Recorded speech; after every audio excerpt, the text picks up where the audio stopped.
Saat masyarakat Purwokerto mendengar kata Raga Semangsang, biasanya akan mengacu ke dua hal, yaitu jalan dan makam.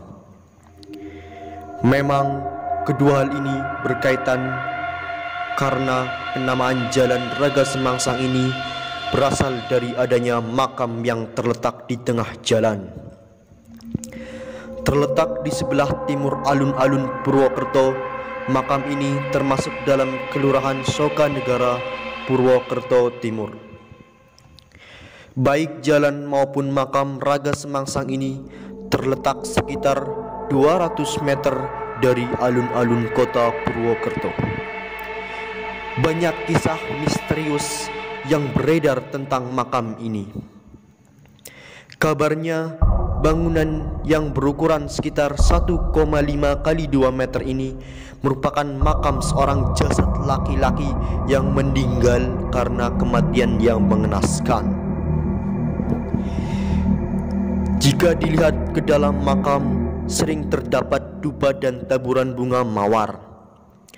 Bangunan yang dibangun pada masa pemerintahan Belanda ini memang tertutup, tetapi memiliki pintu kecil yang berukuran sekitar 70 cm. Sudah berada sejak zaman para raja. Ternyata makam ini tidak dipindahkan karena upaya pemerintahan yang selalu gagal. Kabarnya para petinggi daerah didatangi pemilik makam ini dalam mimpinya dan menyatakan bahwa sosok ini tidak ingin dipindah. Menurut masyarakat sekitar, para pejabat di Kabupaten Banyumas biasanya akan berkunjung ke makam ini untuk menunjukkan etika baik dan melancarkan pekerjaannya. Asal pemberian nama Raga Semangsang diambil dari kata raga dan temangsang yang berarti tubuh yang tergantung. Walaupun tidak diketahui nama aslinya, tokoh ini diyakini adalah orang yang berpengaruh di Purwokerto. Terdapat beberapa versi di balik keberadaan makam ini. Walaupun memiliki beragam versi, tetapi semua cerita mengarah pada akhir yang sama, yaitu kematian pria yang tragis tergantung di atas pohon. Cerita pertama, dikabarkan pria di makam ini adalah seorang tokoh sakti. Konon katanya, walaupun tubuhnya dipotong menjadi banyak bagian, dia tidak akan mati selama tubuhnya masih menyentuh tanah. Suatu hari dia bertarung dengan seorang yang bernama Raden Pake.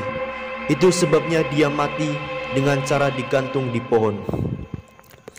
Cerita kedua yang beredar di masyarakat, dikabarkan makam ini adalah makam seorang pejuang yang kebal terhadap senjata dan berani melawan Belanda seorang diri. Kekebalannya akan hilang jika ia tewas tergantung. Maka para kolonial Belanda membunuh orang tersebut dengan cara digantung di pohon beringin di alun-alun. Versi cerita yang beredar di masyarakat adalah dikabarkan makam ini merupakan makam salah satu penerbang. Pada suatu hari penerbang tersebut jatuh dari pesawat dan tersangkut di pohon yang ada di sekitar tempat ini. Apapun versi ceritanya, makam Raga Semangsang ini diyakini warga sebagai penjaga dan pelindung dari mara bahaya di daerah ini. Hingga kini makam Raga Semangsang masih dikeramatkan dan seringkali didatangi orang-orang dari luar kota yang meminta bantuan pada pemilik makam ini.